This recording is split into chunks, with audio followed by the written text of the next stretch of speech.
and the brain, bikini and the brain. One is a trainer, the other gets gains. They're podcasting hosts, their muscles they boast. Ah, dinky, bikini and the brain, brain, brain, brain, brain, brain, brain, brain, brain. Hello everyone, welcome to another episode of the Bikini and the Brain podcast. I'm here with my lovely co-host, me. It's me, guys. You know, your friend. It's me. Me, your friend. That's what we're gonna be. Your be. friend. You just yeah. go by me. Hey, it's me. Like share. Isn't that you? Yes, it's me. Yes, it's you. So we have a good topic for today, and actually, I don't know really anyone who would be better suited to talk about this topic besides you. Actually, okay. You know, like who else would be? It's good to talk about this. You know, maybe Natalia Mello or something like that. But that's. Yeah, so she's not active though anymore. And so yeah, you're probably like one of the best to talk about this with. Yeah. So the topic today is the evolution of bikini and how it's grown throughout the years. Things have changed, people have changed, shows have changed, and I think like a lot of people don't really realize how it used to be. And you've been coaching bikini competitors since the beginning, correct? Yeah. So you've seen it happen with your own eyes, and you've seen how things have progressed from the suit to the posing to the physiques. A lot has changed in the span of, let's see, 2009? 2009 I believe was the first bikini competition to now, so that was like 11 years or something. Yeah, it's been a while.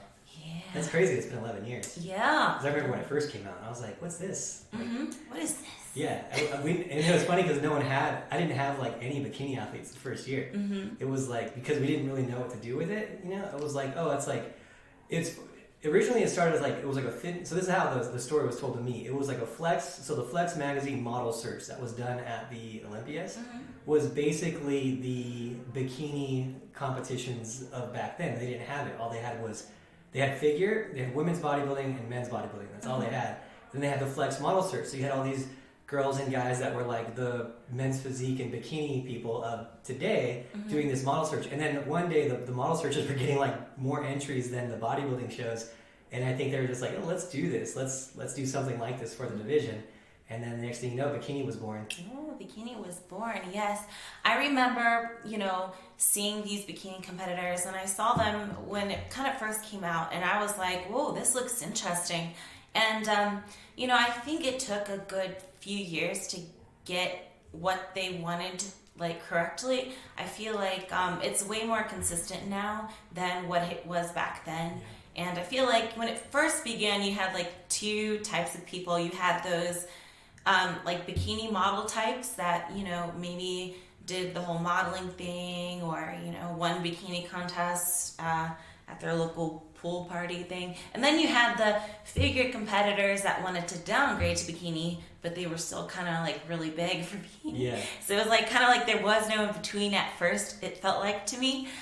So it's kind of like all over the place there for a few years. And yeah, I think we should probably talk about how the physiques have changed, because that's the most important thing, of course. Talking about the evolution of bikini, the physiques, they have really changed. And completely, it was, back in the day, you had those two people, you had those bigger figure competitors that wanted to, try bikini, and then you have those model types. The model types were, in our standards today, they would be way too soft. It seems like way too soft. And then of course the figure competitors, I feel like maybe their leanness was about what it is now, but they were bigger, if that makes sense. Yeah. It's really changed a lot. And if you look at all the divisions, they've all really changed a lot. If you look at women's physique of a few years back, is basically figure now. And actually figure now is even leaner than women's physique a few years back was too. Mm-hmm. So it's crazy how everything's changed. And bikini wasn't as hard as hit as like women's physique was, or wasn't as hard as hit as figure was in terms of like how much more muscle is required now. But if you look at like the figure competitors of back in 2009, that's almost where bikini is now. Like they have the same build as the figure competitors did back then. Maybe a tiny bit less muscle, but a lot of them are like right there. Mm-hmm. But different muscle in different places. Like bikini competitors have more glutes, and not as much shoulders as they used to in the old school figure. Yeah, and not as much like you won't see any like quad separation like type of thing. But it's like little things. But if you look at a 2009 figure competitor and a 2020 bikini pro, like it'd be pretty hard for the untrained eye to tell the difference. Like it'd be like, oh, they're both compete in the same division. You know, it's kind of crazy. So it's kind of cool that it's done that, because originally we just didn't know what to do. So it was almost like just a regular bikini competition where it was that you'd see it like I don't even know where they have other bikini competitions, I guess like a beauty pageant type of bikini competition. It wasn't like pool parties sometimes, like in Vegas, you'd have bikinis. I know they have that that tan company has a bikini contest. I forget which one it is, but and they do pretty big ones. But yeah, it was just a girl who was kind of fit and had good curves, and it wasn't super hard at all. Like most of them didn't even have any lines of six pack at all. Posing was a lot different. The suit was totally different. You want to tell them about your suits, like, and how it was when, because you were just starting in the transition of the suits going from kind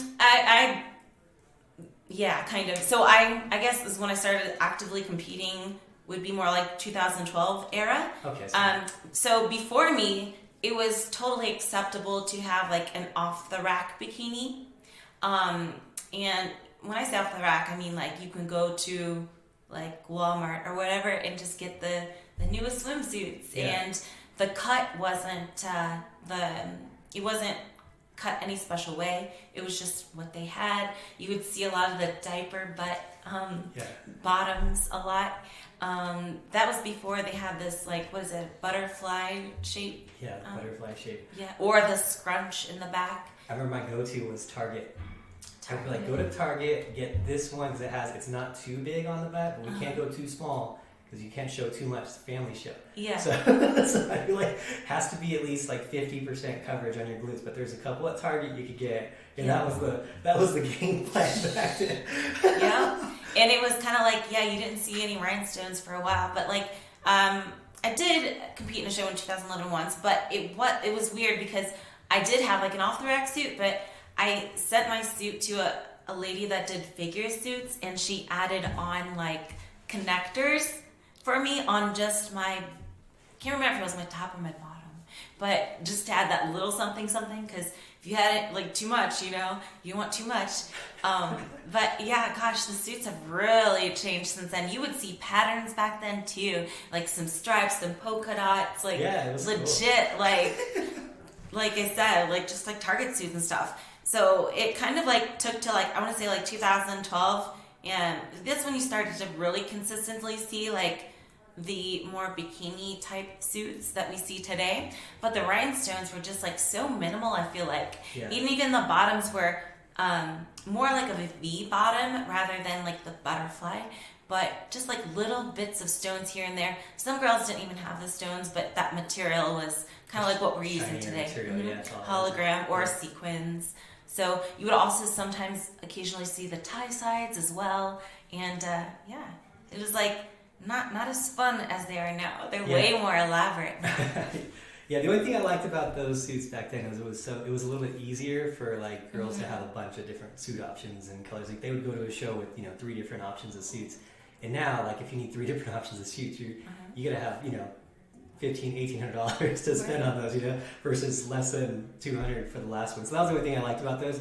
But the suits now are just so much more flattering. Like they're cut to the physique a lot better than just slapping on a suit. Right, they're way more elegant. Yes, and I will say like the backs are a lot smaller. I think that's like the biggest transformation. It's like they're a lot smaller now. That's fine because we're in a sport where we're supposed to show off our hard work. So I ain't mad at that.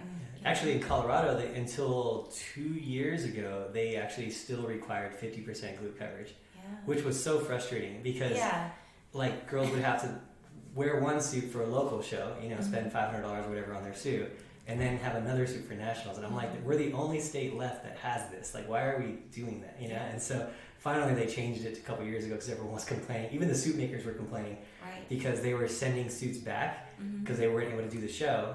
So they'd have to send suits back, and they're like, "Why is this in the rules? It says." And so finally, like, our chairman switched it where it's like the same as a national suit. So yeah, that's how recent, how like it's still evolving. Like, it's just a point of how it's still evolving. Yeah, it's crazy. I think another big point to speak on is the posing. Oh my gosh, the posing is so different now. Yeah. Really, from when it first started. So like, man, it was just kind of like. Do you remember the back pose that was like cross-leg? They were doing that like when I was like competing as an amateur. Yeah, that was 12. Yeah. The cross-legged back pose. I don't see anybody do that anymore. Which, I mean, technically you could if you wanted to, but no one does. Also, when you did the look back of 2000. Oh, right? the look back, yes. The look back pose. Or sometimes you would even see like the back pose we do now, but the legs were way more out. And then sometimes you would even have some girl like not look over the shoulder, but like put their weight onto one hip from the back too. Yeah, it definitely is way more elegant and consistent now, I would say. And you know, again, this is just like everyone's just trying to find the groove and what looks best. And in the front pose, you would see some different ones. I mean, the front poses though, you still see the older ones today every once in a while. Now there's like, I would say the most common front pose now is that one that I do. What do we call it? It's like front side pose. Front side pose. Like pretty pose, and we call it pretty pose. But yeah, the thing is too, and with you girls that are like listening to this is, I guess, mainly like a female podcast on this one, or male audience. Sorry, we'll talk about men's physique soon too. Yeah. But the posing is such an important part of this, and this is what I run into all the time. Like, this is just a snippet for your improvement here. I always like to like make sure that you guys are just like educational to some degree, where you're like learning how to be better at the sport during the podcast. But one thing that's very, very important is that you're staying up to date with your posing and you're following the trends of posing. You'll see a lot of like bikini competitors who maybe they've done one show or they've done a few shows, or maybe they got a pro card back in 2012, and then they're posing girls, but they're not keeping up with the latest trends because they're not interested in it anymore as they used to be. They just do it as like a job now, like, oh, I'm a posing coach, but they don't keep up. And then you'll see all their girls at one show doing the same exact posing routine. And it's outdated. It's 2 years old. And 2 years old is a dinosaur compared if you're not keeping up with the trends. So like having a posing coach that actually is keeping up with to date with things, is actually researching the shows, is super, super important. So that's one of the things that I feel like really sets you apart from, like, let's say you have like a local level coach who never goes to nationals or never goes to pro shows, and he's just in his neighborhood or her neighborhood of wherever it is. Like, they're never going to learn the new things that are coming, and by the time you learn them, it's going to be already changing because they're learning them as they get passed down to the local level when they start at the pro level. So it's very, very important that you stay up to date with your posing. Actually, it's kind of funny is Anya, she works like with Team Elite Physique, of course, but her job, that's part of her job, is actually to watch every pro show that she can watch, just so she can tell me what are the new changes, what's changing in bikini posing, what's going on new, what are the things we should be looking for that might become a trend. And so I'm constantly being updated, and then she'll like send me like the quick shots, because I'm not going to watch every single pro show. She watches literally every single pro show to see changes in different countries that might be impacting the United States, and then like what are the little things. So we're trying to stay super cutting edge on posing, because I can guarantee you that I already know it. I know it's happened. We've beaten girls just because of the posing scenario. So like, we were cutting edge on posing. The other girl's physique was better than ours, but we killed her on posing and we win. And that's something that like I always want to have that as like a tool that we can be ahead on. So for you girls that are listening to this, make sure your posing coach is staying up to date. Make sure you're watching as many pro shows as you can, so you can see what the trends are. Just this year things have changed a lot again. Now people are giving a wider upper body. They're exposing the lat a lot more now. That wasn't a thing before. We weren't super concerned with the V-taper and the balance of the upper body to lower body as much as we are now. Now it's so important. So things are really, really important when you're like studying the sport. If you want to get better, study the posing. Make sure you're working with the right posing coach who's staying up to date, that's still doing relevant posing. So anyway, that was my quick snippet on educational part of like this whole thing. It's so important to stay up to date. It can definitely make or break you, and it's like you can definitely tell when somebody didn't do their research on stage, and then they go on stage, and it's just like, oh, maybe they're not looking or researching the right videos. They're from a long time ago, because it's like the posing's just old and it kind of stand out in a bad way. So, yeah, that's definitely a good tip, and shout out to her for looking every week at the. You know where I learned that too? Where I learned that, and I told her like it's like, hey, I need you to stay up on it because I can't watch 2-3 hours of posing two times a week. But where I learned it was I was in I forget what state I was in. I was at a pro men's physique. I was there at a pro show, and it was back in 2000. It was like 4 years ago maybe. And all of a sudden one day, the men's physique guys were facing like straight ahead. We went from this like the more of like the running, we called it like the running man men's physique pose, and then all of a sudden one day everyone was facing straight ahead, and I was like, when did this happen? And it was literally like every guy in the show, and my guy was still doing running man, came out of nowhere, and I was like, how did I not see this? I didn't see this happening, and it just I was like, okay, I can never let that happen again. Because all of a sudden, the men's physique guys, that didn't happen overnight. That must have taken like 3 months, 2 months, but I just didn't see it for that period of time. Maybe I just wasn't paying attention or whatever. Right. And so now I'm like, okay, from now on, every pro show, I need to see what's happening, like every single pro show. And so now, so that's where I learned that lesson. So I don't want to ever do that again. So you definitely don't want to do that if you're going to like nationals and all of a sudden everything changed. I think one of the reasons why things are changing and getting better and improving is because our talent pool is expanding, and it's crazy how popular bikini has become. And a lot of people, like for example, will kind of be like, oh, why aren't you doing as good as you used to do? Like, it's nothing to do necessarily with my physique. My physique has gotten better, but the talent pool has expanded, and there's girls competing from all over the world. It's crazy that I don't know, it's just like, this sport has grown so much, and I understand why it's so appealing, but also because they offer more shows internationally. I feel like when I first did my Olympia, there might have been like a few competitors that weren't from the USA, and now it feels like half of the competitors are outside the USA. So they're definitely like creeping up on us here in the USA, and there's crazy talent from other places other than America. It's like, it's ridiculous. And I'm just like impressed by all the new competitors every year, and I see them and I'm like, oh man, they have so much potential. So it's going to be interesting to see how far the sport evolves even in like 5 more years. Can you imagine? Yeah, it's come a long way just in the last couple, And I think like ever since probably like, what would you say, like 2015, 16, 17? I would say, I know where the biggest impact happened for sure. Yeah. It was 17, 18. I disagree completely. I think that's when it started to become more consistent.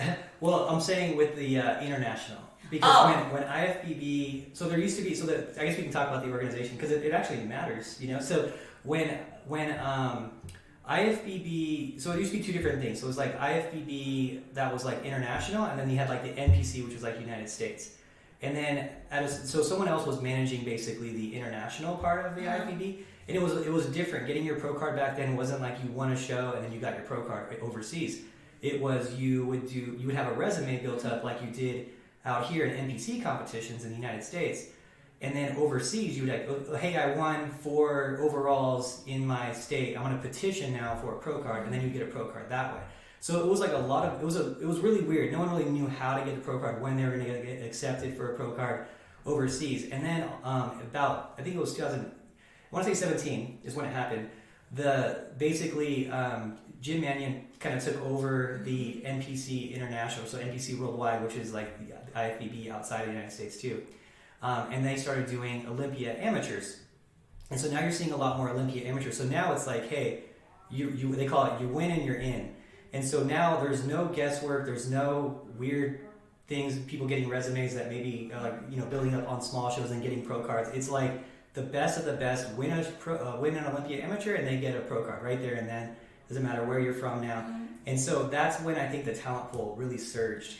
So I think we're talking about it a little bit different. Yeah. Yeah. So the talent pool just expanded so dramatically because now you can have maybe before you had a girl in Sweden who didn't have enough shows that she could compete in to get a pro card to build a resume because there wasn't any shows in Sweden. So she'd have to fly to somewhere in Europe, 7 times and hopefully win 6 of those shows and then maybe get a pro card. But that's really expensive for someone. But now maybe she can just do one Olympia amateur, win a pro show, and actually get the recognition and then start competing as a pro with a sponsor and then start competing in the United States because she got a sponsor from her local country. So the pool has really changed things like that dramatically. So that's why you're seeing all this new talent come out of different countries. It's nuts, like what's coming in different countries. Oh, yeah. Yeah, and especially Canada. Like, I will say in the United States, I think Canada for the next 2 years or so will probably take like a majority of the pro cards at the national shows because they just made it this year where if you have your green card in the United States, you can go to a national show, and a lot of Canadians do have that. So there's a lot of girls in Canada who've only had the opportunity of getting a pro card in Canada at like 2 shows a year. So it's like 2 pro cards in bikini in Canada. Might have been 3 until like 2 years ago or a year ago. And now they're able to compete at a lot of different U.S. national shows. And these girls are so good because they've been waiting to get a pro card. I mean, we give out probably like 80 bikini pro cards a year in the United States. So you can just imagine the talent pool is probably around like 30 or so bikini pro cards that would have gotten girls that could have looked pro every year, but only 2 of them are getting it. So for the last few years, 28 girls that should have been pro haven't been. They're going to just impact the United States national shows so dramatically. And also the Olympia amateur shows outside of the United States overseas. And you're already starting to see it happen. They're starting to get this huge rush out of Canada because they just didn't have the opportunity to get pro cards before. So it's like, it's pretty cool to see because they deserved it. A lot of these girls really deserved it. I see some amateurs over there and I'm like, whoa, how are you an amateur? It's crazy. I also feel like Brazil is also... Oh, they're nuts. It's just like a culture thing and probably a mix of good genetics as well. That's like, it's a big sport for them. So they're also like, they're good, obviously. But backtracking a little bit, I feel like since probably about 2015-16, the physiques have been a little more consistent. So whereas I said before, they're, as things are getting better, the physiques are getting a little more consistent as far as like the same amount of body fat and muscle. But what is always improving is the body structure and things that we can't necessarily change. I mean, take our recent Olympia winner. That's a structure that's hard to duplicate. Yeah. And, with more talent, you'll see more crazy structures. So just to clarify, bikini isn't getting more muscular. It's not getting more lean. It's just all the right muscle in all the right places, I guess you could say, and just ideal structures. So it's kind of like a natural selection thing. The more competitors you have, the more likely you'll find these crazy genetic structures. So I think that's something to also keep in mind too, because I hear that every once in a while, oh yeah, bikini just keeps getting more muscular every year, or keeps getting more lean every year. No, it doesn't. No. Yeah, I think it reached its max at this point at like probably, I would say probably like 17, 16, it reached its max of muscle. Yeah, I feel like maybe my look in 2013, 14, 15 at the Olympia probably would have been a little soft for today. But I feel like, a few years after that, it's been more consistent throughout. So I think, that's what we keep it in. And I just have to point that out because I hear that all the time. And I think people also go off of like local shows. Like they see a girl win at a local show and they'd be like, oh, that girl was super muscular. That girl was super lean. But you're looking at a local show winner. You're not looking at the Olympia. The Olympia is what to go off of. And I would say, like, would you agree with me? Like the top, I want to say 5 or even 10 at the Olympia. We don't have the same structure necessarily, but maybe the same amount, close to the same amount of leanness and same amount of muscle. There's no like odd one out that's super, super muscular in comparison or super, super lean in comparison to the others. Yeah, it's all within a couple percent. All within a couple percent. So I just wanted to debunk that myth that it's not getting leaner, it's not getting more muscular. It's kind of evening off. It's just the structures itself are changing. I think, where it makes it look like that is the posing is different. The posing is different. Now people are opening up their lat. They're being a little bit stronger up top. They're being a little broader with their like posing up top. and before that wasn't really a thing. So visually, if you look at it, you're like, oh yeah, they're way bigger, but no, they're just posing differently now. The conditioning, it really can't get any leaner, or else it would be like pretty shockingly lean. I mean, they're already pretty lean. They've kind of maxed that out. I think any further than where it's at now, you're gonna start having like strided quads and strided glutes. You know, they're already pretty fit, lean. You know, they're like at that. We like to say, you know, they're 13-14% body fat. That's, and then just so you guys know, that's a really lean body fat. But when you're talking about like reaching 11s and 10s, that's women physique pro level body fat, and that's just not happening in bikini. You know, so you wouldn't be rewarded for that. Right, exactly. So yeah, just all those people out there that just like to say it's getting this and this every year. Not really. It's pretty consistent these last few years, so it's not gonna really change just the structures itself. Yeah, it's changed since 2009, but since lately, its posing has changed. You know, presentation has changed. Opening up a little bit on the back has changed, so it looks bigger to the untrained eye. But yeah, it's very similar. Yeah, so absolutely. And you know what else is really cool that has evolved since it's become a bigger sport is just different shows, and they're more consistent shows. There's pretty much a pro show almost every week for bikini, and they're in really cool places. Yeah. I mean, there was some that were in, you know, different countries when I was competing a few years ago, but now it's like really like all over the place, which I love because it's another opportunity to travel. Yeah, for sure. You know what? It's like I always like give the story of the time I went to India, which was a crazy experience. But it's been like, you know, what I have to really give them credit to is they've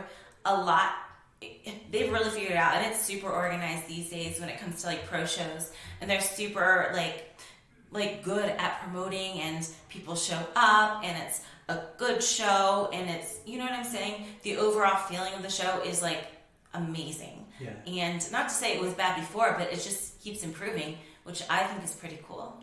Yeah, it's really cool is that there's a lot of opportunity to see really cool places. So like just as like an example, we're gonna do like 2 team trips a year where people can go to different countries and have a really good like bonding experience. And I think that's something it's new. We weren't able to do that before, and so now it's really turned into a cool thing. We had just a couple weeks ago, we had our girls go to Colombia. We had it was like 4 girls and 1 guy go to Colombia to compete, and it was really cool because the cost of living out there was a lot lower cost. So we had in the room there was like we ended up renting a mansion, which is nuts, right? We rented a mansion for everyone. The whole mansion for 5 days was like $6,000, and we divided that by like 8 rooms, so it was like really inexpensive per person to live. There's 3 kitchens. There's like 8 people in different rooms, and it was just super cost effective and a great trip. And there's actually someone there that was like from Colombia that was like staying at the house too, and so like we got to like see everything, go to all these different cool places, meet a whole bunch of cool people. We ended up winning a pro card while we were out there. Caroline won her pro card in bikini, and it was just like a great experience. And everyone had, you know, it was quite cool too because like makeup was like $34. Wow. I know, right? Because the dollar was a lot cheaper over there. So it was actually, what's crazy is the entry fee for that show was only $150 too. For a pro qualifier, that's a low cost. Like a pro qualifier in the United States is like $350. So the actual cost to go there was lower than the cost of going to like USA's because of the makeup, the entry, the tan was cheaper, the room was cheaper, and then the flight wasn't even that much more. It was only like $700 versus like $300 to Vegas. So yeah, it was just and it's cool, that cool experience for everyone to go through. So I think, you know, you should, if that's something you want to do, like you have that opportunity now to see the world and do a show. Yeah. You know, it's kind of like you're going to pay for a show which is going to cost whatever. It's going to cost $1,000, give or take, like, you know, some money depending on what you got to get. Why not turn it into a vacation too? Right, that's my thoughts on it too. Yeah, get 2 for 1. I want to do some international shows this year just so I can explore, have a little vacation, and just go somewhere that I wouldn't really be able to go if I didn't, you know, compete. I think that's a great learning experience, and it makes you way more seasoned when it comes to traveling and different parts of the world. I love it. It's so cool. It's like a different challenge too when you compete overseas because you're competing with a different group of girls. You're like, also it's kind of challenging too, like I guess the final days of your prep when you're like jet lagged a little bit. It's just kind of like a new challenge. Like there's different curveballs that are going to be thrown your way, but it's not necessarily a bad thing. It's just like a have a way to adapt. I know I've had a few shows overseas where it's just kind of like, oh, who's doing tanning? Am I gonna get tanned, or you know what I mean, or something like that? But nothing serious. But it's just kind of like if you are gonna do a show overseas, just expect the unexpected and be prepared. Yeah, it's a fun time. Just know that your disadvantage is the same as everyone's disadvantage, right? So like if you're worried about it, everyone's worried about it. Your tan is a little bit off, everyone's tan is a little off. Like so, it's one of those things. Like when I hear people like come back from shows like, oh, that show sucked, the tan was terrible. I'm like, well, did everyone use the same tanner?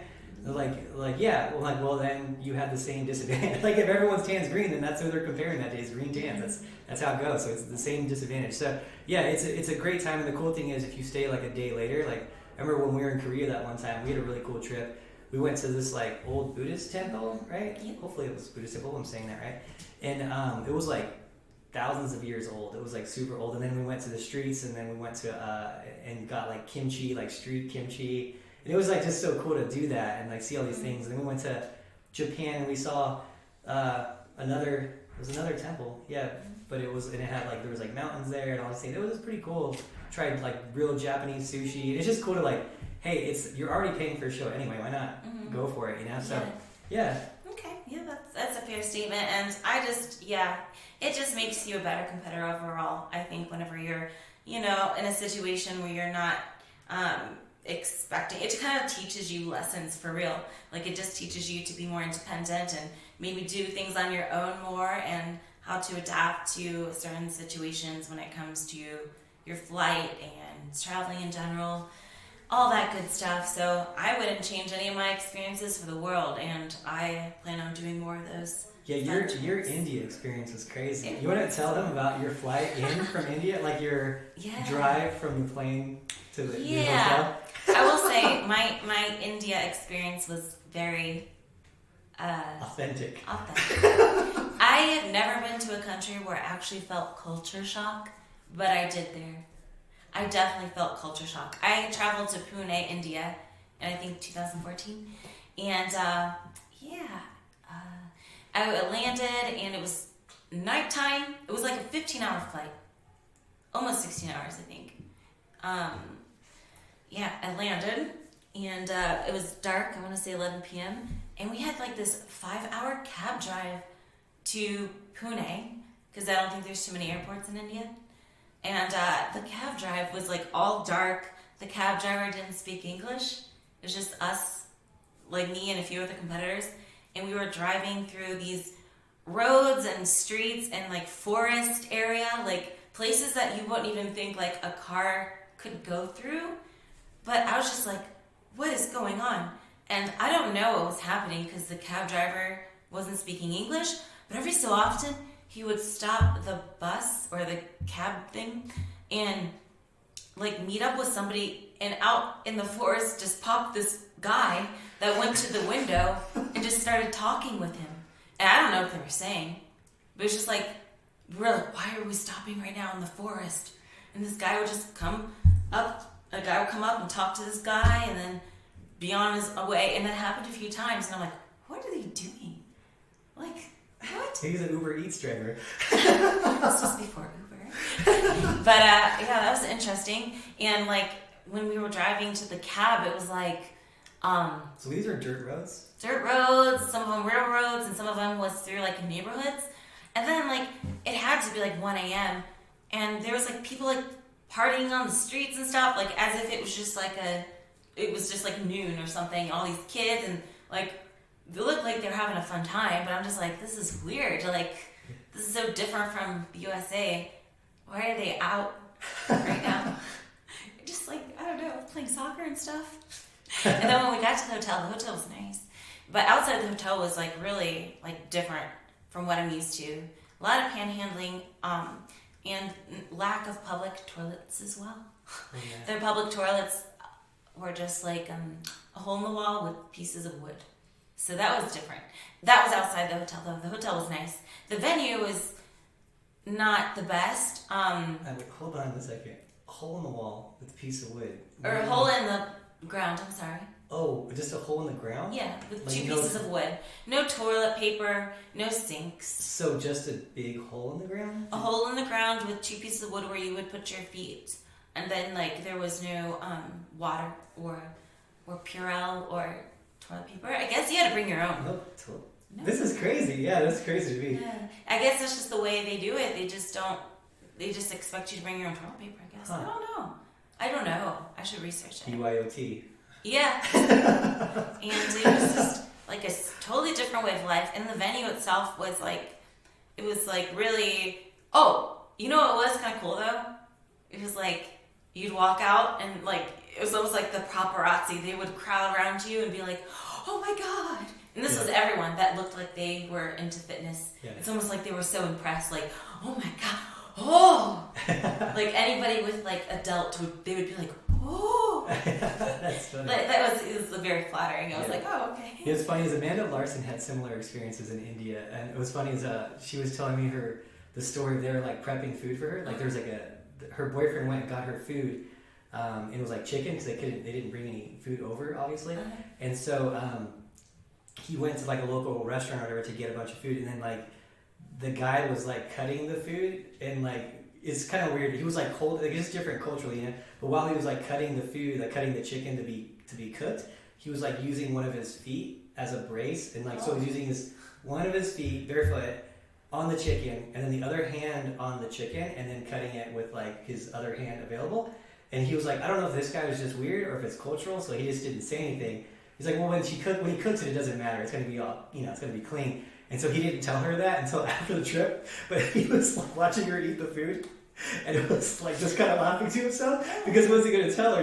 Like she's gotta eat. So like he didn't want to make her not eat. So then Amanda was telling me the story. She's like, I was so mad. But it's just different, like culture shock. Now I will say that's like the biggest probably culture shock that I have. Like, everything else is very normal, just fun. Like I mean, it's not necessarily a bad thing. It's just. Different. We're just not used to it, and they probably come over here and it's totally different. Like, what's all this? So it's just again, it's like different culture, all that. So yeah, I mean that was just one thing, but like I remember it's just kind of a little bit like unpredictable. Like they thought the pre-audition was one day, and then they want to move another day, and I was like, oh, I don't know what's going on. Whatever. I made it through, but I got to wear a cool jewel thing on my forehead. I don't know what they're called, please forgive me. But they gave us those to wear, and I thought that was super cool. On stage? Yeah. Oh, that's cool. Yeah. That is cool. And we got our own little track suits. That was nice. That was so nice. I felt very welcomed there. They were very appreciative of us being there, you can tell. But yeah, that was just different. And, their food was super good, though. I loved their food. Oh, my goodness. And I remember I went and I stocked up on their candies and stuff. I thought it was amazing. And yeah, you can't. Every time you go somewhere, you like have to get it. I want to, because I think it's very interesting to go like grocery shopping in a place that you're not from. It's just like super cool to see what they're eating and what kind of food they have to offer. It's an experience. I love going grocery shopping. Yeah, you know what's crazy is that everywhere we go, different country-wise, there's always a 7-Eleven every time. Yeah. And so. What was that one song? What was that place we were singing? Happy Mart. Is it Family Mart? Family Mart. Family Mart. We were like, Family Mart. Family Mart. Let's all go to Family Mart. Every time we'd see that, it was like, it became a thing. It was in Tokyo, by the way. And then there were so many of them, we're like, oh gosh, we gotta do it again. I know. We gotta do it. But every time we go, we try to find like new candy and new things. And like, then we did that taste test. That was fun.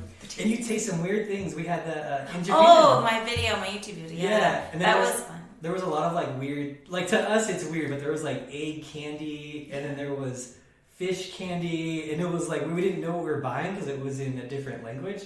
And so we buy it and then we just like put it in our mouth and see what happened, and then sometimes it would just be like there was one thing I bit into, I remember, and it was like a sponge of water. Remember that one? It's like I bit into it and just water, just like you bit into a sponge. I wasn't expecting it, and it just like poured out of my mouth. I wasn't ready for it.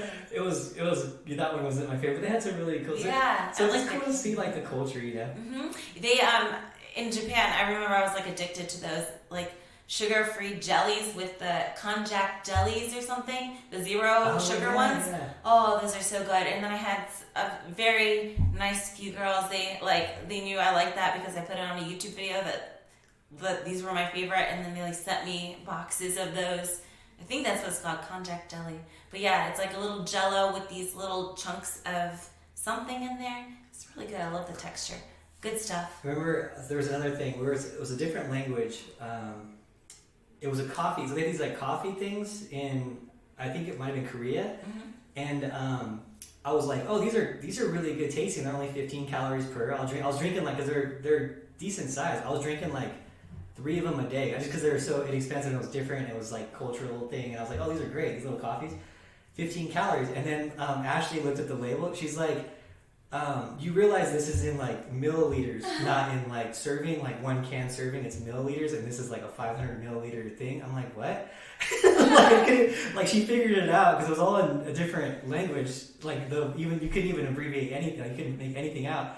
And so I figured out I was drinking like 3 of those a day, and it was like 70 calories per, and it was like all sugar based. And I was so mad because I was drinking like, I don't know, 300 calories from sugar every day. I was like, no wonder they're so good. So you gotta be careful out there too. Yeah, it's funny. Exactly. Be careful. But anyway, I mean, if you guys have the chance to travel for a show, I highly recommend it. It is so much fun. You get to experience new culture, and you get to see new places, and it's just like, again, it's a learning experience. So that is definitely something I would suggest. Yeah, and get with your guys' coach and like see if maybe a bunch of the teammates want to go somewhere and make it where it's like cost effective and rent an Airbnb. And I think it's safer too because you're all learning the country but you're in a group and it's fun. I know we're going to be doing them at least 2 to 3 times a year because everyone has such a good experience. The only downside to it was originally there was like 10 people said they were going to go, and then a lot of them backed out, and then it ended up only being like 4. And so it was like it just made it a little bit harder because then it became a little bit more expensive. So just commit to it. Especially if you're one of like my athletes, like if you say you're going to go because we're all depending on you going. We've got a big like mansion because of so many people said we're going to go. We could have got a smaller mansion and saved a lot more money. We got 12 rooms because all the people that said they were going, but we ended up only booking 8. I think 8 of the rooms, and 5 of our people went. So like it was could have been a lot more cost effective. Just be smart about it. So anyway, what about anything else you want to leave on with the evolution of bikini? What you expect it to go? Where you expect it to go from here? Yeah, I mean, it sounds like you expect it. Sorry, kick it off. It sounds like you expect to kind of stay the same. Yeah, I mean, somewhat just better. I mean, there's always room for improvement with anyone, and just those, I think, genetic freaks are going to shine more too because, again, we're just, depending on who shows up and stuff, it's like, we're kind of getting more consistent with things. So the person that does win, assuming everyone has the same work ethic and the same amount of muscle and structure, or same amount of muscle and same amount of body fat, the only thing you can improve on is structure. So that would be the only thing. Yeah, I think I think the same thing. I think that structure is going to be the only thing that improves, and also we're going to start seeing the evolution of like absolutely flawless balance. Yes. I think because that you can still improve on and not make a girl more muscular. So, and I'm already seeing that kind of start happening as where balance is just such a important thing. So from upper to lower, from front to back, from muscle to muscle, just balance being just such an important factor now too. And so the upper level girls, they already have it, but you're starting to see the girls that are working their way up having it too. And it's going to be even more important on an amateur level.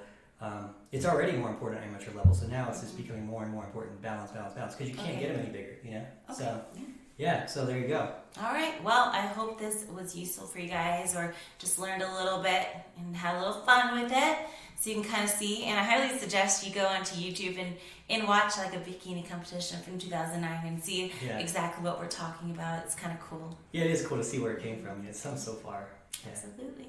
Yeah. Well, thank you so much for joining us today, and until next time, we will see you later. And if you like this podcast, please give us that 5-star rating so we can be happy campers. Yes, Ashley will be sad and depressed if you don't. Exactly. I'm gonna cry if you don't. She goes into a dark depression when she gets 4 stars, and I just have to talk her out of it. It takes 6 weeks. 6 weeks. See you guys later.